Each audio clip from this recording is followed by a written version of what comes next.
Turn my headphones up. Louder. Oh man, let's ride. Ride slide. We ride. Are we riding? Are we live in action? You guys are good. It's episode 10. Episode 10. We got our man, Dr. Gersh! In the building, and we got some other additives to the old man cave. We got the infamous Freddy Krueger engagement hands. Ha ha ha. I love you, fiance. And then we got Michael Myers over the shoulder of Dr. Gersh. And if you can't tell, Jason Voorhees stole Freddy Krueger's hat. So this is the squad. This is the gang. Dr. Gersh, thank you for hopping on and welcoming on the Daily Dose. Tell your truth. We got Sly. You can't know if you see Sly. Per usual, we got Dwight Man Freddy chilling out with us. And now, to kick off this episode, you know we've been doing tequilas. We're giving the shout outs. Everybody's doing a great job with this. Dr. Gersh was so happy and kind to bless us with ayahuasca, konnichiwa, Okinawa Karate Kid whiskey. So you're about to get the full-on expression of what this is going to taste like. So Gersh, go and give me one of those. Or do we do it Korean style? Korean style, yeah, we pour it for each other. Oh, I was thinking I just take it out the bottle, then you take it out the bottle. Yeah, I guess that is the samurai way. So I pour yours and you pour mine? Yeah, that's right. I touch your feet, you touch mine? Oh, this is nice. Okay. Yes, sir. This is mine? Yes. No, right? This is mine? Yeah. Okay, now I have to hold yours. Oh, you pour mine. Yeah, that works right there, yeah. So I don't know if Gersh knows his traditions. I'm Korean American. Hey man, you shortchanged that one. Started? Alright, more? There you go, sir. Okay. Here, let me take that bottle so we don't spill it. Hold on here. Where'd the lid go? Right here. Before we get hot and live and getting steamy with telling the truth, we're gonna tip it off. How you really say it, Gersh? Gongbae. Gongbae! Gongbae, Kanikao, Okinawa. Dr. Gersh, tell your truth, Daily Dose. Tipping it off. Honored, grateful to be here, bro. Congratulations on everything, man. That's right. Yeah, Congo versus the world. Saya! Dozo desu ka? Underscore! Ooh, you say Hattori Hanzo like we say Hattori Hanzo. Oh. It's got that samurai kick, don't it? Woo, it's still going. It's like right here, right now. Yeah, imagine having this over a fireplace in Japanese. Dude, it's right here, right now. Yeah. It's going into my belly. Holy shit. Yeah, it's a little bit stronger than the American stuff. That'll get you fucked up right there. Goddamn, whiskey. Shit, yeah, we no sponsors yet. Still on the whiskey. We got the Congo subs, you know, dub. If you're seeing this dub, we're going to cut this clip out for you. Aaron, Sly, take your dub. Dwight, Gersh. Go and take dubs around here. The fight wasn't rigged. Y'all some haters. All right, here we go. We got Dr. Gersh in the building. If you don't know Dr. Gersh, he is our in-house physical therapist. He is a man of many trades. There's things that I don't even know about him that I should know as a friend. He's got a crazy, crazy story from being broke to living in bathrooms, pursuit of happiness style, to some accidents, to gaining my trust and respect because I was working with somebody at the time that I only trusted. And per usual, I got fucked over on that one too. But we're all in the better space. So Dr. Gersh, let him know, man. Maybe start just a little bit about you, and then if you want to go back to something from your childhood or what got you into being a physical therapist. Okay. I say Dr. Gersh. Are you a real doctor? What does doctor mean? And kind of go from there. Yeah, for sure. My name is Gersh Kim. I'm the in-house physical therapist for Congo. Congo versus the world always, for sure. I've been a pastor kid my whole life since birth, so I moved around a whole bunch, lived border to border, coast to coast, was in Minnesota for 3 years, lived in LA for 4 years, lived in New York for 8 years, Dallas for 6, and college as undergrad and grad school up in Michigan, then internships in Seattle, Colorado, Denver, Aspen, SoCal, Oklahoma, Chicago. So I moved around a lot, and man, it's been a pretty wild ride because, man, I've been through the lowest of lows, but man, somehow when you work within your purpose, when you find your purpose and you're intentional about your life and you're able to be consistent on your craft and your God-given gifts and like to see all the good stuff happen has been a wild ride, you know? You talk about lows of lows. Where would that first low kind of be? What ultimately kind of got you into the therapy realm? What kind of got you there? Where were you at before that? Where did this passion come from and kind of go from there? Man, originally I wanted to make video games. Okay. I'm a big gamer growing up. You know, gamification has changed my life. But I played a lot of video games growing up. So originally I wanted to do coding. And then when I was in C++ back in the day, I ended up hating coding, right? Okay. And I felt like, you know what?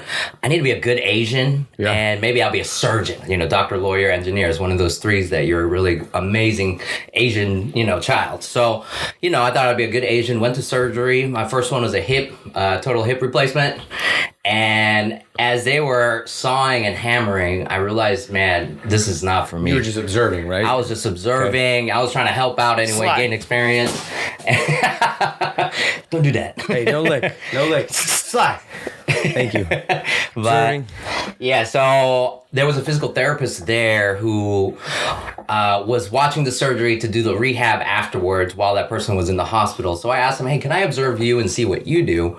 And, you know, I saw this person do this total hip replacement and seeing the patient from day zero, getting them up and walking, helping them learn how to go back to the bathroom, transfer up and down stairs. Man, we worked with this lady, and at the end of it, when she was ready to go home, she told me, hey, Gersh, thank you for being here and being part of this journey. All right. And like that, like hit a little bit different than any video game that I've ever played.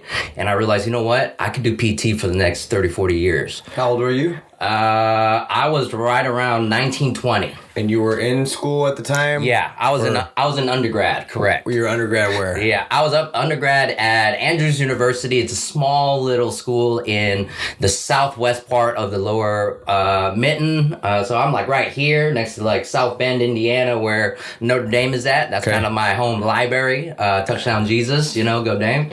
And I was 2 hours away from Chicago in the boondocks. Like you have 2 streetlights in my like town, right? And one's blinking. You go past those, you're already out of our town. We had a dairy and like a fairground. That was dope, you know? And when you were doing that, this is when you thought you were doing coding, right? That's what you're... Yeah. What was considered your major at the time? Well, at the time, I was a health major just to like appease the parents, right? But in college, I was trying to be somebody I'm not, right? I was trying to be the party person because throughout my life, since I moved around, I always thought I had to be that crazy party guy to gain friends, and that would make me happy. So in college, I was throwing parties, getting crazy, doing stupid stuff, being young, and I thought about suicide at a certain point. Really? Right? And it got really dark in that point, and to make the matters worse, the first winter was like minus 40 degrees in Michigan. Mm-hmm. And I'm from Texas, you know what I mean? I'm adjusted to Texas heat. This cold was crazy. I didn't have snowboarding gear. I had nothing, so it was super miserable. So I held a knife one of the nights, and I thought about, man, do I cut my wrist or do I cut my neck? And that was probably the lowest of the lows I've ever been. And thankfully, you know, I thought about my mom and grandma, and I couldn't do it, and I threw it down. And I cried, I talked to God, I bargained, all that kind of stuff. And I realized, you know what? I don't want to feel like this anymore. Something needs to change, right? And so I started to see what made me happy by doing things I never did before and seeing how I felt. So I started volunteering my time, you know. 2 days a week, I worked at a soup kitchen, you know, in Benton Harbor, which is not a great area in Michigan. And then I ended up going to teaching kids with disabilities 2 days a week how to ski. All right, and it's very much like PT. I loved it. The things I've learned from there, from movement analysis, helping these kids who are stuck in a bubble, not allowed to ever snowboard, and providing an opportunity for them to do that. All right, and then I also worked at a kids' church, right, for kids in the hood. Right, I was charged for like games, skits, and like certain things like that. And that was 6 days a week. I mean, I was volunteering and giving up a lot of my time, and that in itself I was the most fulfilled I've ever been in my life, right? And I was like, man, I got to find a way to serve other people because that's what makes me happy, right? And I still do that to this day, and helping people, return to what they love to do, even though they've been in pain in X amount of years or months or whatever, and no one's helped. Then like being able to see my clients get back to the things they love has been a super blessing. And I even tell my patients, bro, the best thing you can give me is like you doing all the things that make you happy, living within your purpose. He said it was a Jim Carrey, the biggest currency in life is the effect and impact you have on others. 1,000%. So you're going through that, you're volunteering. When did you actually, after that hip exposure that you saw, how did you gain the knowledge? So if you don't know Gersh, he's got a whole different knowledge, brain, noggin. I know everybody out there says they have a therapist. He's the best. He's this and that. But I've been through a big handful. This guy is super knowledgeable. So where was the knowledge eventually started? Did you have mentors? What happened after that hip surgery? How did you become so knowledgeable? And I'm assuming, after you had the suicide watch, that's what that crazy thing led you into this blessing of learning and helping others, right? Right, for sure. So after that, I decided, you know what? Yeah, I got to give up my time and do different things and experience what makes me happy and being more intentional. But then I found mentors. They say you're the average of 5 people you hang out with. It was just YouTube mentors, man. E.T. the Hip Hop Preacher, Les Brown, Tony Robbins, Zig Ziglar, Jim Rohn was 4 or 5. You were listening to, if you ever know a hip hop preacher, he's the guy that started as, if you want as bad as you want to breathe. And so you were listening to him, never not one day knowing that you were going to be working with him, right? I had no idea. Okay, so I'm bringing... It prepared me for it. I'll tell you what. I'm bringing that up because, I was the same thing. I was listening to that when I was in 2010, 29, listening to that to motivation. And here's this guy is figuring his life out and listening to it. I bring that up because full circle moment, we'll eventually get to it. He's actually ET's staff and himself personally and his wife, physical therapist and doctor, and they praise the world of him. They come to Congo and everything, but we'll eventually get to that. I wanted to bring that up. But yeah, so how did you found your mentors, you were listening to that stuff, and then what was next? How did you start becoming the doctor? So E.T. showed me that one, I had to find my why for those days that was tough, right? And then, back in the day before I was really on the grind, I outstudied everybody. I'll say it that way because I wasn't the smartest, never won academic awards. So I thought, you know what? If I wake up like E.T. at 4 or 3 o'clock in the morning and start studying before the smartest kid and time manage to the point where it's like the whole day is just geared to like what I'm trying to do at the moment. So my schedule would be wake up at 4, do my morning ritual of gratitude, do a quick yoga sesh, then go skate over. I was homeless at this time, right? So I was listening to E.T. and he was telling me you gotta outwork the summa cum laude kids, right? And that drove a fire in me because they always beat me in the grades. But was the homeless thing tied to you wanting to take your life and whatnot? No, this was way after. That was in undergrad. This now in grad school. When I got into PT school, barely, I became homeless because I couldn't find a co-signer for my student loans. Okay. I had some bread, so I was able to put the down payment down and be able to be in school, but I had to pay once the loan came in. So I got kicked out the month and a half into PT school. Then 2.5 months almost, I was homeless, living on people's couches, stealing food from farmers, riding my bicycle one way 14 miles, rain, shine, snow, wearing a trash bag, making myself into a kite during these country mountain roads. I got clipped twice by car side view mirrors, man. And it was like, you get back up, you're just grateful you didn't get messed up, but it's just like, man, it's got to get better than this. I tried sleeping in an abandoned building, but I got bit by bugs, so I had to find friends couches that I would cycle through in the PT building too. And you were doing all this while you were in PT school, right? Correct. Okay. Yeah, and so during that time, I maximized my schedule because I ain't got nothing else to do. I ain't got nothing to lose. So, get up at 4, do my morning ritual, start studying from 4:30 to 8, 9, whenever school started, go to class. Then at lunchtime, I stole fruits, corn, apple, grapes. So I would have a quick snack, microwave some corn, go to the anatomy lab, teach teach and do dissections for 2 hours. I was anatomy and neuroanatomy grad assistant, right? In order to kind of help my Korean friends that I went snowboarding with and all this kind of stuff, and I built a relationship. They got into PT school, but they need more time in the lab, right? So I thought about, man, if I was there supervising, the teacher would allow them to be more there. I could also teach them. And then anatomy is the basic foundation, man. That's probably my superpower is anatomy. And like by cutting and opening, I know what's there, you know, and I've studied surgeon books and putting in a lot of time. So I'm teaching and reviewing and like teaching anatomy, doing dissections. You know, I pulled out a whole bunch of brains, exposed the spinal cord, peripheral nerves, and like did some really cool dissections.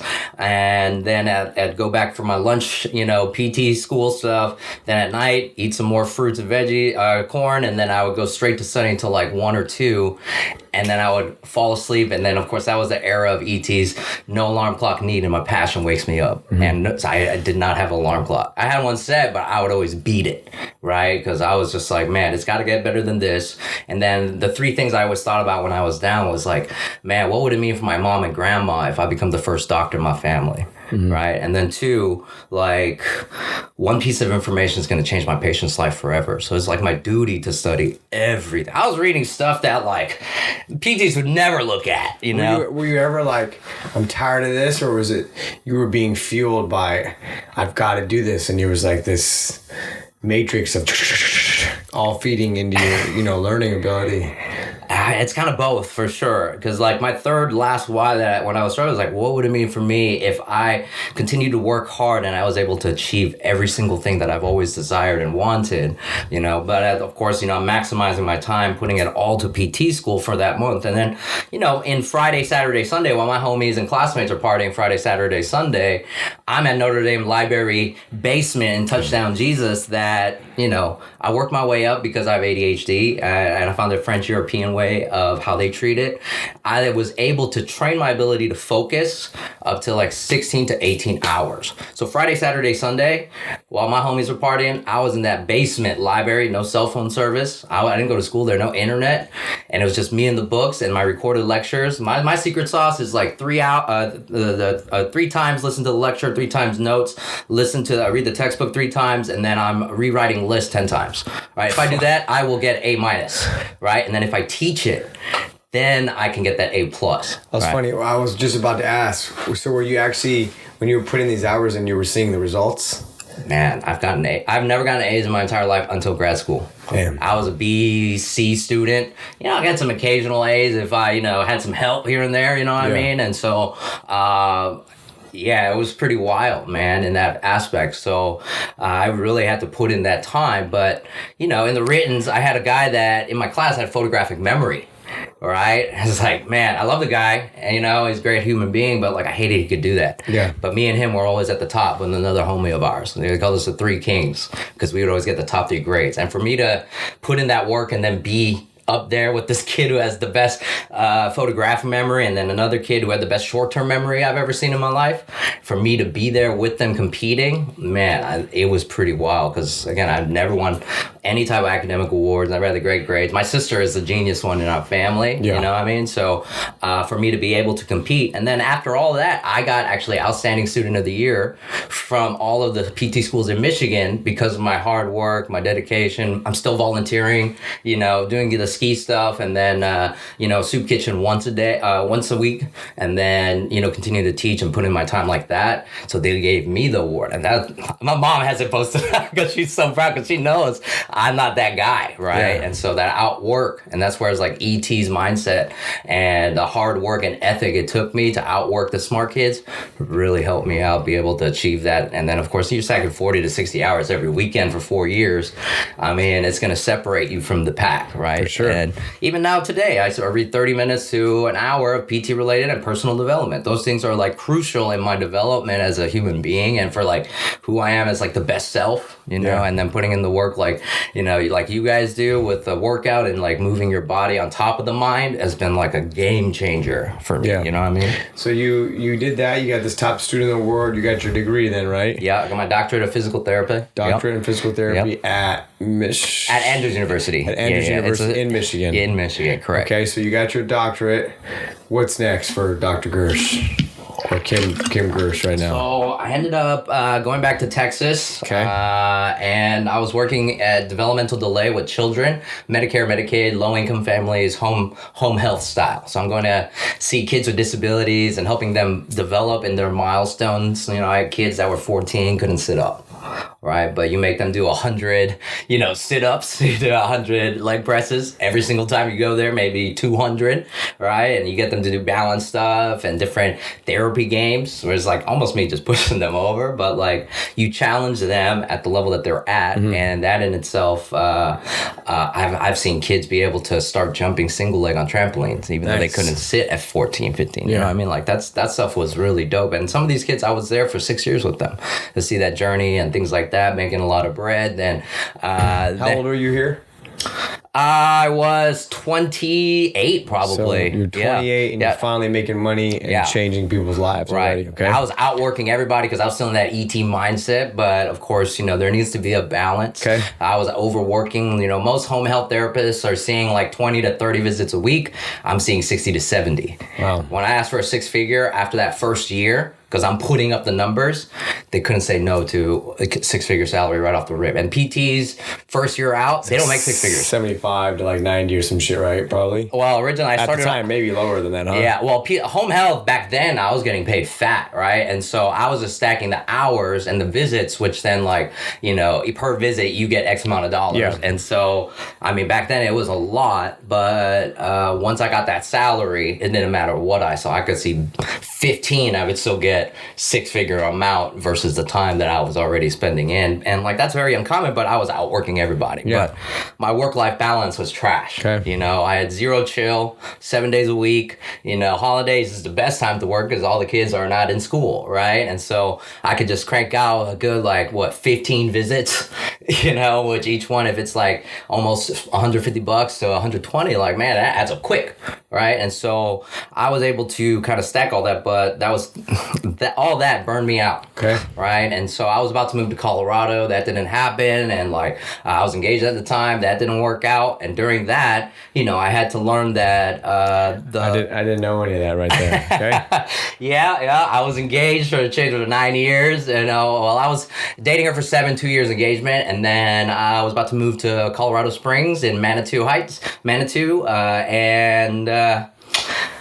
we ended up breaking it off, right? And that's actually, I literally Googled, who would pay me the most as a pediatric physical therapist in the NICU, the Neonatal Intensive Care Unit. I was working on my pediatric specialization. This is in Colorado now? Yeah, this is Colorado, okay. But it was just for a short bit. I was still working in Dallas, and I ended up Googling who was going to pay me the most. It was Houston. Okay. So I came here. I worked at a hospital. They didn't give me the NICU experience I wanted, so I ended up quitting. I didn't know what to do, and then that's when I found this chiropractor here in Houston who was at 9 Innovations. Okay, so real quick. So you found the highest paying job in Houston. That's why you came to Houston. And what was it again? It was a NICU, neonatal intensive care unit. So it's preemies, babies. And then why didn't that work, you said? Well, they didn't give me the time in that like I wanted to. So they kept giving me orthopedic, hip surgery kids or calf release kids. Okay. I wanted a specific thing because I was working on my specialization. That's the last experience I needed before I could just take the exam because I stacked the hours and I put in the work, right? And so I ended up canceling that because, going into 9 Innovations, it was a sports ortho type of situation, not a pediatric. So that's when I switched out my library, continued to stack and study and kind of help this guy grow his business. I was just about to ask you, what's your role? Because you're going into a chiropractic company now, right? Correct. So what's your role going into this chiropractic when he hires you on? So the whole premise was that I was going to join on and create a physical therapy business for my man inside of his chiropractic business. Okay, right? So you're in charge of the physical therapy side. Yeah, and I was going to grow it, do the developmental. Just for educational purposes, why is it that... I guess explain the difference between chiropractors and physical therapists, because in today's world... That is, dude, people don't understand. Yeah, Like, I mean, they think it's synonymous, but it's not, Okay. right? It's a completely different field, one based off Eastern medicine and then the other compared to Western medicine. Now, the chiropractic field, it used to be more Eastern, but it's kind of merged into Western society over the years and their system. But physical therapists are, they're both doctors, Okay. but physical therapy doctors are more trained in the rehabilitation side of recovery, as well as the specializations that come from that, where chiropractics is mainly about adjustment. Now, there's different schools of thought called mixers and straighters. Straighters are, you do the crack and you're good to go, right? 10 minutes in and out, right? There's mixers that are more like physical therapists that will now add physical therapy. They'll do dry needling. Some actually get a degree in acupuncture and kind of go that route and provide different tools. But in essence, you know, one is more focused on the adjustment of the spine, making sure that's aligned so that your whole body can work. The other, physical therapy, will look at the tissue involved and then see how we can repair that tissue as well as a whole system chain as well. okay. So this gentleman's brought you on. You're gonna build his physical therapy side. What made you trust him? Were you excited about the opportunity? Like, oh, great, this is gonna be great. What was the synergy there that made you trust the situation? Well, sometimes it is the flashing lights, because we did have some high-end clientele that would roll through there. It's like, oh man, it's this dude, that. And then it was a lot of the promising, you know, of like, hey, we're going to do this for the PT business and things like that. But nothing was ever on paper, you know. Smoke and mirrors. It's smoke and mirrors, you know, tall grass while snakes are hiding type of situations, you know, waiting for their time. And like, I mean, I was in the same place you guys were, and almost a similar thing happened to me on the rehab side. You know, and seeing that and feeling that. And I mean, I helped that guy grow his business 4x, survive through COVID, you know, grow the PT side, you know, and all this kind of stuff. But I was so loyal, you know, and, you know, if nothing's on paper, you got to be a little careful. Now, I did talk to other people that have been in similar situations with this guy, and all of them became super successful, you know, so I knew that there was some hope even after when I left. All right. And so when you left, what was the how long were you there, and what was the last straw? Like, I'm out of here. Or were you fired, or what kind of happened with that situation? So mind you, he's at the gym where I'm at. I'm still not working with Gersh. I see him, I say what's up. My actual relationships with the gentleman that he's working for, that's who I trust. At that time that's in who innovation. I actually, backdrop on that story was just how you needed a chance, and this gentleman needed a chance as well. We were looking in search for a therapist at Night Innovations, and we had a couple in hand. We had one guy who was too fucking egotistical and think his way is the way, but that guy didn't get along with the guy that we were looking for. So we initially had both of them in the gym to try to make it work. Obviously, it didn't work. They never agreed with each other, so one of the gentlemen was out. So obviously I'm gonna rock with my guy and give him his chance, because that guy was at a CrossFit gym working with CrossFitters and not pro athletes at all. And I believed in him, and I brought him in our doors and gave the opportunity, and gave him a lot of opportunities. So I again, it's not me saying I did something for somebody, because I didn't. All I can ever do in his life is provide opportunity, 1,000%. and it's on that person or you to make the most of it. And I'm bringing this up because I'm trying to show you there's more to my story too. I gave this gentleman a roof over his head to, you know, train athletes and clients, and you name every athlete I had: Andre Johnson, James Harden, Clint Capella, Brian Cushing, all these guys who he had no connects with. I fed him. He was eating. I didn't ask for nothing. I just make sure to take care of them. They perform at the highest level. I bring that up because it's going to reach a point where I did that for him. Gersh, your parting ways. What was the parting ways standpoint? What happened?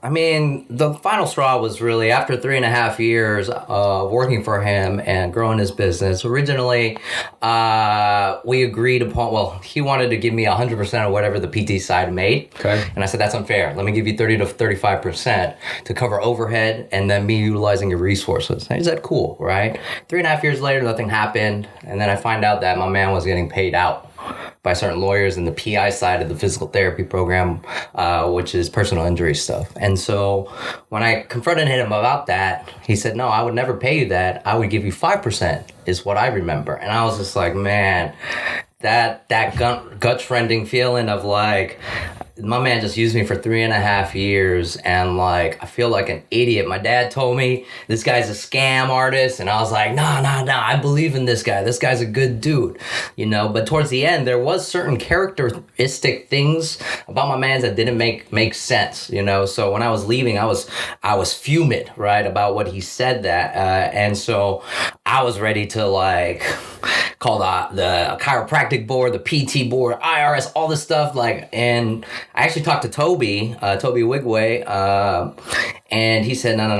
Let God take care of them. Wipe your hands clean, and you focus on making an impact with every single person that's coming in and working with you here on out. Right. And I'm glad I really did that and didn't try to retaliate and do all this kind of stuff, which I could have.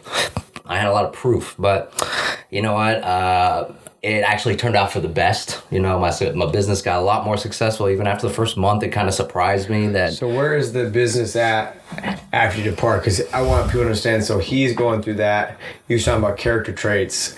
At that same time, we were starting to build Congo. Yep. Prior to Congo, it was supposed to be Project Harden. And it was supposed to be like this 10,000 square foot facility with 2 basketball courts, a whole therapy side. Yeah. Then the whole strength side. I'll have images of all that too. This Mondo gym, and Tony, the gentleman that we were working with, he was going to be the head therapy. He was pushing for this, and he was so like, gimme.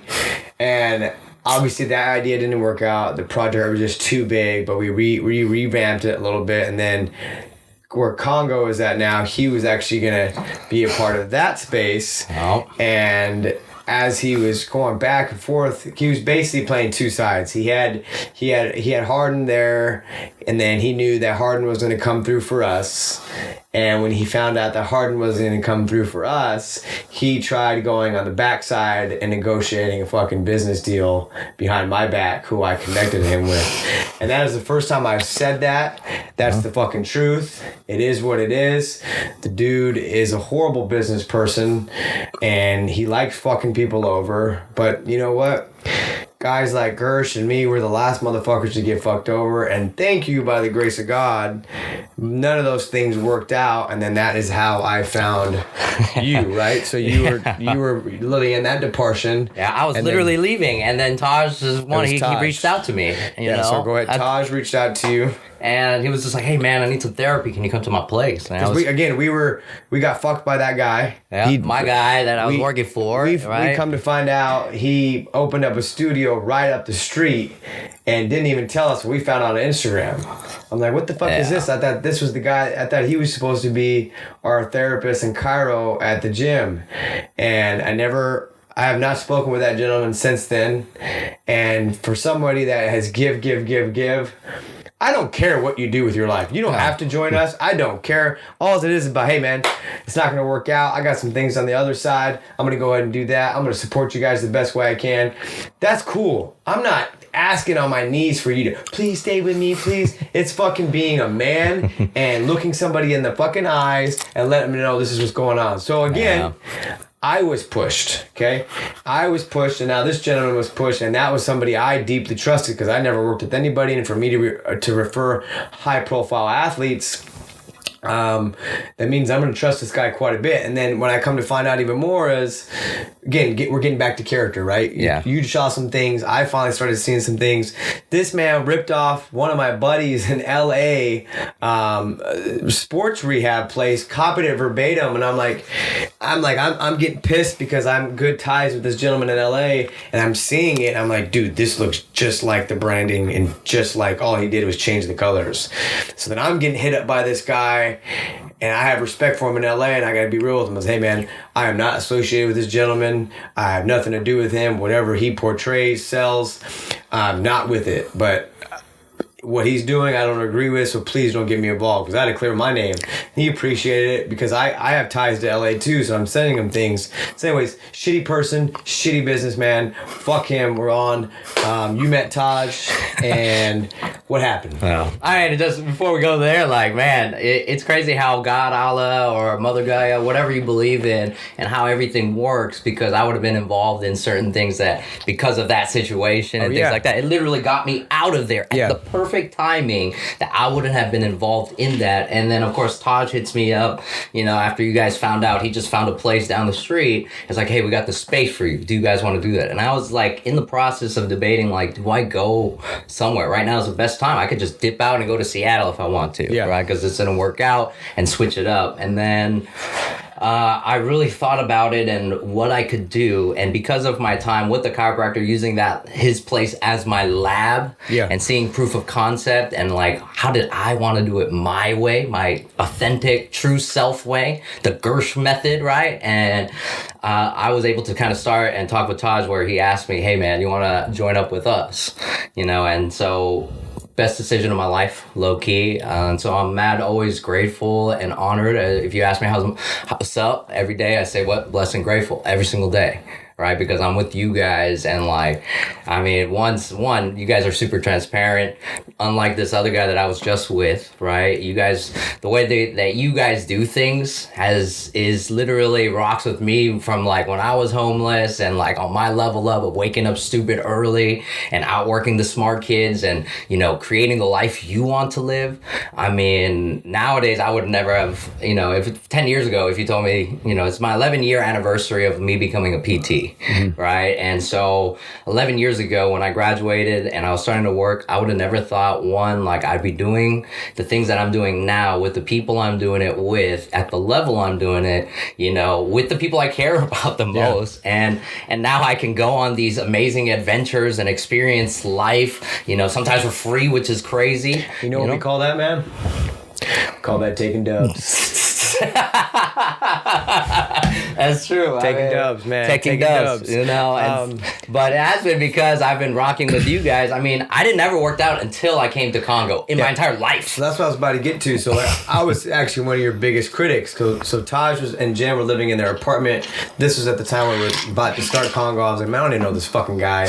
All I know is I remember he tried helping me when I had a severe, because without my ACL, I get a bad cramp in the back of my knee when I overwork it. It's different when people know ACLs over time. I remember him and our buddy Jack were there, and they were like, they've never seen somebody cramp like this before. And that was he cramped up super hard, but it is different, because they used to call me textbook. Taj used to call me textbook, because I always like because I was by the book. I put in the time, and so when I say certain things and do certain things, it was based off the textbook.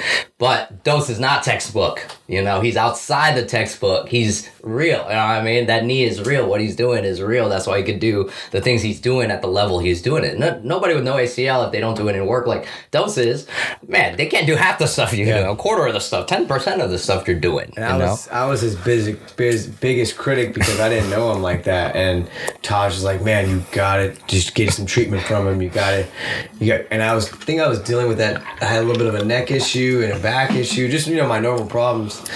And I went over to the apartment, and then after that treatment, I was like, okay, if you believe in him, I only needed one session that we'll go ahead and do it. So Congo happened. You're grateful and everything. What was your mindset going into that experience? Were you scared? Were you nervous? I know you mentioned I got to take all of what I've learned and finally apply it, but I want to get into you're great with your work. Thank you. But you had to start a business now. Yeah. So was that a learning obstacle for you as well? Yeah, because I was similar in the same boat as you guys at 9, because I relied on that guy to take care of the business stuff, right? And I thought, everything would be good, right? And so when I had to start my own, yes, it was a little bit scary, of course, but I was also excited for what it would mean if I created my own empire or do it my own thing and do it my way. Yeah. And like being super authentic to who you are, we resonate with that at Congo. You want to be your truest self, and even your physical form, you want to be your authentic self through hard work, right? And so, it was a little scary, but, I had great mentors that I can rely on. I had good people in my circle. I mean, when I started with you guys, I was told by 2 PTs, one in Houston and one not, Cash PT would never work, is what they told me. Okay. They said, you're probably going to fail the second month. that you're there. Say cash PT? Yeah, so I don't accept insurance, so that means, okay. right? And so that allows me more freedom to do things outside of what insurance will reimburse. Yeah, I'm happy you brought that up because, again, every practice is different. I'm not shitting on everybody, but a lot of these companies take insurance, they've set up 20 sessions, they kind of fix you, but they keep wanting you to come back to make the... It is what it is. It's the truth. To keep saying there's ailments and issues and you keep collecting the insurance. And that's how these dudes make money. But it's cool because he's trying to disrupt that. And so the setting wouldn't be done. You actually start accepting Bitcoin, cash, all that shit, Accept right? anything and everything. Yeah. If it's money based, then I mean, my first client, first package that I sold was in Bitcoin, which I'm very thankful for, you know, especially right now. But, you know, being able to, you know, do it my way, you know, and being able to, because it's crazy because looking back, you know, I had a bad snowboarding accident in grad school. Oh, yeah. I want to get to that because we didn't even talk about that. So go ahead and talk about that now and then trigger back. So I'll say it this way is when I was doing my internships in Denver, I had to tell one girl she had a bad spine surgery, right? Or bad spine back issue. And she ended up getting a surgery. And my clinical instructor told me to tell her, you're never going to snowboard again.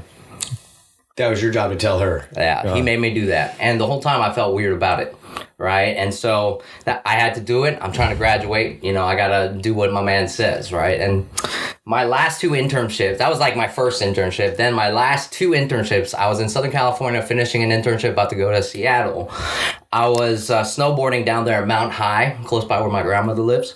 And we're hitting jumps at the last part of the day, right? My buddy hits this jump, looks sick, right? Lands it, rides off. My turn. I didn't really watch him on the takeoff, so I didn't know how fast to go, but I was like, you know what? I'm going to send it, fly, all right? I book it, I hit the jump, I'm in the air, and then I look down, the landing is way back there. So I'm going up 25, almost 30 feet. I fell straight on my butt. Instant sciatica down both feet, instantly numb, which is a red flag for surgery, right? And I had saddle paresthesias, meaning my groin had pins and needles, like it was falling asleep. Another red flag for... So you're self-diagnosing yourself right now. I already know this is not good. Yeah, for sure. Because I'm sending people to surgery at this point. Because that's what the textbook and the PT schools and Western medicine has taught me, right? And so I'm already thinking, oh man, I already got 2 out of 2. Then I pass out when they carted me up and they were taking me down to the ambulance. I passed out because I felt every bump on my back. I passed out. It was just too painful. I woke up, MRI machine.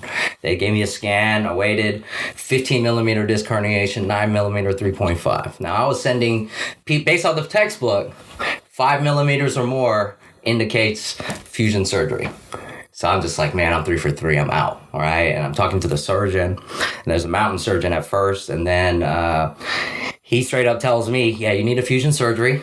And then I asked him, hey, could I snowboard later in life? Because I just got a certification to teach kids with disabilities how to snowboard. It brings me a lot of passion, right? What I was doing in college, and now I leveled up. And now I could really take them to the next level. And that surgeon said, nah, you should never be able to snowboard again if you want to walk later in life, right? And I was devastated, right? But I overcame homelessness in college. I'm got to go to my Seattle internship, right, in 3 days. So I was like, man, no disrespect. I'm not going to no surgery. I signed an AMA, which is against medical advice, meaning if I leave the hospital without their recommendation, I can't sue them, right? And I painfully drove from Southern California up to Seattle. And then I had one day. I mean, it was the suckiest part is getting out to pump gas or getting off the toilet. Sleep, I mean, I can't sleep. You know, I mean, I was messed up, you know, constant, you know, pins and needles everywhere. Like, I can't feel, I thought I was paralyzed. Low key, when I hit and I woke up, I was like, oh no, I'm done. All right. But it was very scary. But anyways, I painfully drove up to Seattle, had an extra day. And I was like, you know what? The top, like, low back neurosurgeon is here in Seattle. Let's see if I can talk with my man. Maybe he knows something more than the mountain doctor. So made an appointment, went to go talk to him. He said, no, you need a bigger fusion surgery, what that mountain guy says. And I asked him as well, too, will I be able to snowboard again? He said, highly doubt it. And even if you do, you won't snowboard the same way that you do. Right? Now, I was devastated by my internship the next day. So I prayed, God, man, all this stuff bargained. And I was like, no matter what, I'm graduating. So I went to my internship the next day, and by the grace of God, it was a specialty spine clinic that specialized in non-traditional therapies. He made me do stuff I didn't read in one textbook. Nowhere in any PT class or anywhere in Western medicine at that time. Like Kegel exercises, hip hinging, certain functional motions with rotation, internal rotation of the hip and foot mobilization stuff. And then he created a few different things called the leveling technique that you can align spines with, right? He created that, right? But I've seen it work. I've seen him put rib heads back in, which textbook says rib heads don't move, right? SI joint, right now because they're still debating, there's too many ligaments, it doesn't move. No, I've seen someone pop that sucker in and instant relief. Right, SI belt, I'm just not using the right ones, right? And so he fixed my back in 2.5 months. The symptoms were gone. And 8 months later, I was snowboarding. Yeah. No pins and needles. Dumb. And so it's like, it was, it was really intense, but that showed me, there's more than one way to skin a cat. Maybe Western or capitalistic Western medicine isn't the only way to do it. And that's where I started studying different countries that have, universal health care. I mean, Australia, Europe, Asia has better physical therapy than we do. It depends where in Asia, but there's certain places that do some high level stuff that we don't use here, I think what's cool about that is if you're listening to this and you're hearing his story, it's like he's never given up. And I was just speaking with a client with it before. They were saying, oh, it's just too hard and I just stop, or Congo's too hard, I don't want to go back. And I'm sitting there, when the fucking life do you get involved in something that's hard and you just give up? Do you know how many great people and the greatest things in this world would not be existed if they would have given up? So it's that's why I talk about pain and working out and lunging and climbing and pushing. If you can physically push yourself through those limits, you can take that mentality and do whatever the fuck you want to do. And, this guy's a living testament of it, homeless, damn near paralyzed, told him he can't do that. And now you're deadlifting, you're training the Congo way. And, he mentioned that he wasn't even working out the way we were when he made that transition to Congo. Never worked out. I mean, it took me 6 months to work out because I was like, man, these guys are crazy. Yeah, and what I loved about that was he was doing it too to learn more about how we operate because of our issues and ailments. And if he's like, well, if I can go lunge 800 meters or a mile and train like these guys, I know what they're feeling and I can get better by it. So he was never in a situation where he still knew more than anybody. He was still learning and we were like his puppets. And let's talk about how adapting the Congo, we already had ET and adapting the Congo mentality and how that transformed you even more mentally from a physical standpoint because you weren't yoked like you are now with abs and you weren't lunging, and then even full circle getting to work with ET and his crew and how that came about. Man, so it took me 6 months to work out with you guys. Todd was just like, hey, take these ropes, take this football bar. And it was those little things. And I'm just going in and out whenever I had clients and I was dipping out, right? Which it would have been doper if I started earlier. But like I said, I never worked out until then. I mean, I do half-ass workouts in 6th grade football. But after that, I never played team sports and never really worked out. College, my homies would work out, but I'm just doing my own thing, And so I was very skinny. In college, I didn't break 100 pounds until second year of sophomore year of college, which is crazy. I was super skinny, never worked out, never ate good.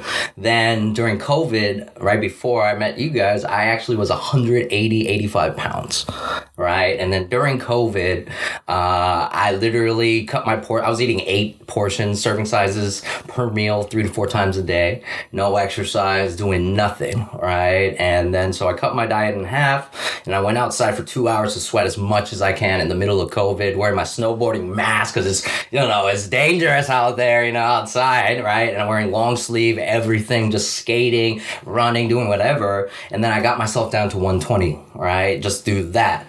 Now, when I came here with you guys, I was still 120. It took me 6 months. Then I started doing little things. And then I believe I talked to you when I was about to start, and I asked you, hey man, what's the secret? Right, it was in the bathroom, low-key. You're finishing up and drying your hair and stuff like that. A lot of great things happen in the bathroom. Halima always was like that in the women's, and Taj is always like that in the men's. Like I always get caught up talking about some business things. Locker room talk, man. You know what I mean? It's just a little bit different, right? It's like you know. But I asked you, man, what's the secret for me to be successful in this space? And I don't know if I said that like that, but you know, just to be successful working out. And you said consistency and showing up and doing your best. And so I literally did that. I mean, I was puking every day, but I'm mad ninja with it, so you never see me puke. But like, I would still come back, do my best, and like, you know, I never really complain, you know, unless it's like really messed up. And like, that's why I did that over time. And after 6 months, my food baby, right, that I used to have, 10 months pregnant, right, disappeared and turned into a 6-pack. You know what I mean? It's another 6 more months later, I had the 8-pack and the V-cut, which I've never had my entire life. I had skinny boy style, but like, that was flimsy, right? Yeah. But now, like, it actually pops. Like, arms are strong, legs are strong, quads, calves. You know, I've gotten way stronger, and my whole life has gotten better because I continue to stay consistent every day. You know, and like, of course, there's days I don't want to show up and I'm tired, but then I literally think, man, I'm so grateful I'm alive today, right? And then I'll do my morning gratitude of, you know, saying 3 things that I'm super thankful for, then 3 things that I'm excited to like overcome, and then 3 people I want to send good energy to, and then I talk to God and like get my mind right and like, you know, do that for 30 minutes, and then I go do my lunges, and then I see you guys at 4, you know, 4:30, sometimes earlier, you know, if I have earlier clients and things like that. But because I've been consistent, now I can snowboard 11 hours. Yeah. I can surf for 3 to 4 hours. Like before snowboarding, it was like 3 minutes, I gotta chill, right? But I'm able to now ride the whole mountain, which is like an hour 10, because I do the lunges and I do the workouts, and I'm able to do this, and it's the different motions that I'm strengthening functionally, you know. And Dose is a genius because I've been trained by a textbook of like theory of exercise and like the Oxford way and all this kind of stuff. But the things that Dose is doing for the people and seeing the transformations and seeing people's lives, like being able to, for them to do the things they love to do, like me, like that was my purpose, and like seeing that has been super grateful, even just in my life too, you know what I mean? And so it's like, anyways, yeah, I was continuing to work on that, and now I do powerlifting stuff, which is crazy. I never would have thought I could ever do something like that. You know, there's things I'm working for goal wise, but you know, I've been able to attract a lot of things low key because I wake up with you guys that early. Call that a dub. Eddie's got the fuel. The Congo wild now when you deadlift, brother. How you liking the subs? Honest feedback on everything. I'll tell you what, we've tried a lot over these past year almost, and like the formula in itself is finally a good formula that's actually hits the daily recommended level of minimum therapeutic dose, meaning it's going to do something. Daily dose. Lot of them has little asterisks. That means they don't want to tell you how much is actually in there because it may not be based off money-wise or quality-wise or whatever. They don't want to tell you exactly how much, but these guys do tell you a lot of different stuff of exactly information. The formula has been well thought off, right? As well as when I use it, I feel a stronger pump right off the rip, right? Plus, it's a flavor that I like, you know. What's your favorite flavor? I mean, I'm a big electric gummy guy. I love that one. That one's my favorite. Glacier, my favorite aminos. Yeah. So what's your favorite aminos? Aminos is the Glacier, for sure. Okay, Glacier. Yeah, okay. Glacier. But to be honest, all of them have a subtle touch. So it's not like super strong like certain ones that we have. The aftertaste isn't crazy of the chemicals, right? As well as, man, finally got something. Like I literally had a cramp on the way over here. I took a shot of it. Man, my cramp was gone of the aminos, you know, but I also did, you know, fasted wise, as well as I did half-mile lunges, and then I ran 4 mile walking a little bit as well, and then I cramped up as I jumped into the truck to come here, and I chugged some of this, and it was gone. You know, I think pickle juice still is probably the number one instantly gone as it touches your lips, but like this helped me drive over here. Yeah. So I'm grateful for the product, and we did try a lot of ones out there and very trash, you know what I mean? So I'm grateful for the products, you know, and I'm grateful that you guys can finally make something that represents you guys as a product, you know, utilizing the brand, because I mean, you guys really put in a lot of thought, Hell yeah. you know, and put in the time to make it just right, branding wise, formula wise, taste wise. I mean, you guys got screwed over, you know, and a drive a long way. And So I think what's cool about that is, I guess it'll circle back to E.T. Like, you were listening to E.T., right? And you didn't know who he was, but you were living this life by him. And he was a mentor of yours. For a long time, And yeah. here I am listening to the same things, and I'm going through the same obstacles, just in a different way. And, you know, here I am, I'm running a business now, and I'm having our own supplement company now. And let's finish out with, for the people that don't know, how did you finally become ET's guy? And we got to kind of have him come in the gym and everything. him and his whole team for sure. I've been super blessed and grateful. I've been listening to him for almost 15 years on YouTube, his podcast, The Secret to Success, all of anything he puts out, I was always a part of.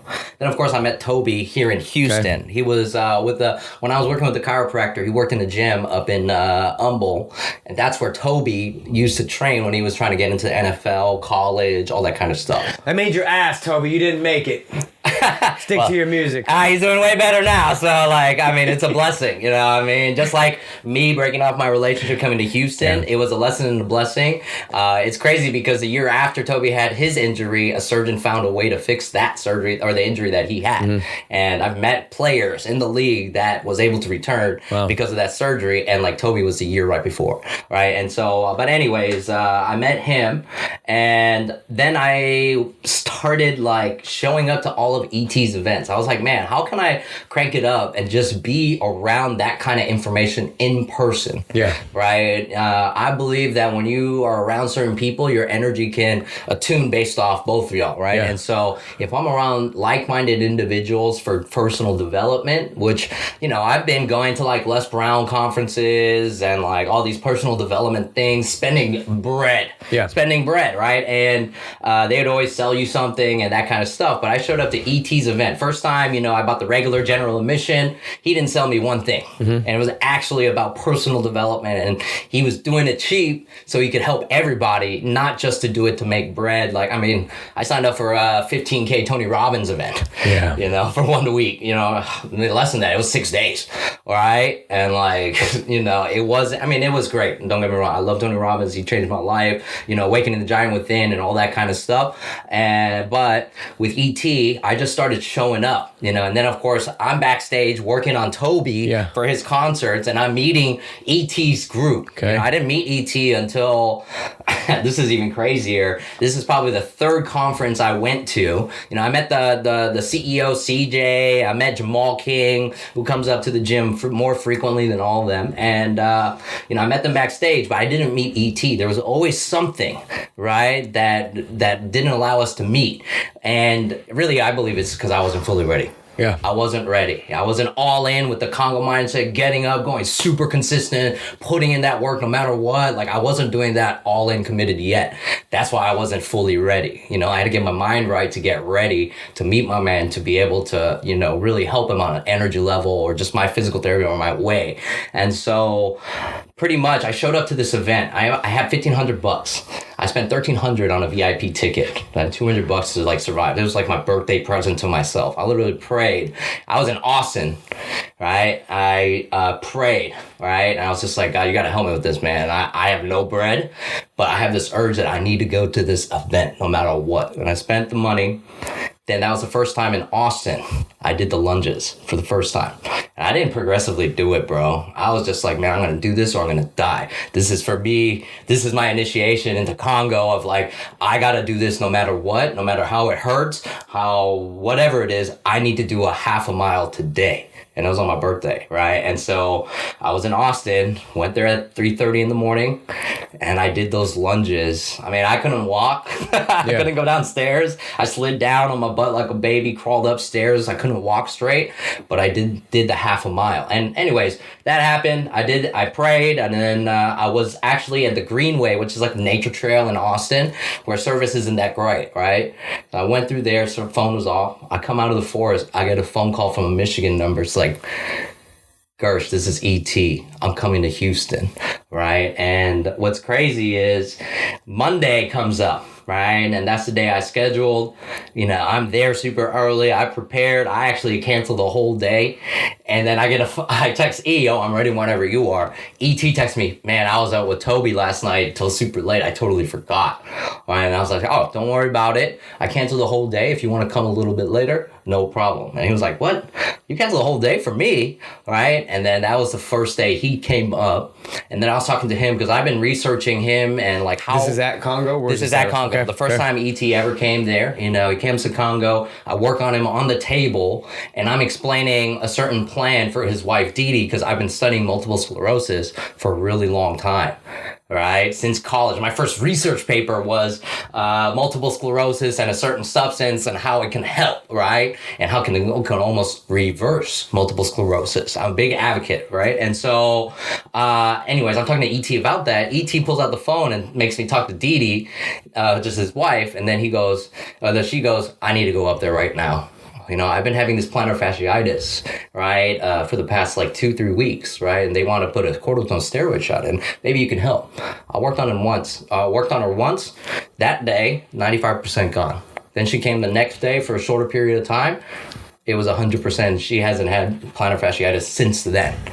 Which is why they were about to give her these shots. And then that's when they were just like, man, my Gersh knows something. And then they started paying for me to fly to their conferences, work on their whole team, and, you know, do the travel therapy, do retainerships, you know, a physical therapy for the year. And like, you know, but that day when I saw Dee Dee, she actually tipped me the exact amount that I paid for that VIP ticket, you know what I mean? Because I was ready and I put in that work. Now, you know, as you say, we don't go through hard stuff to get out and come out with nothing. I mean, back to just basic tissue development 101, without stress, there is no growth, right?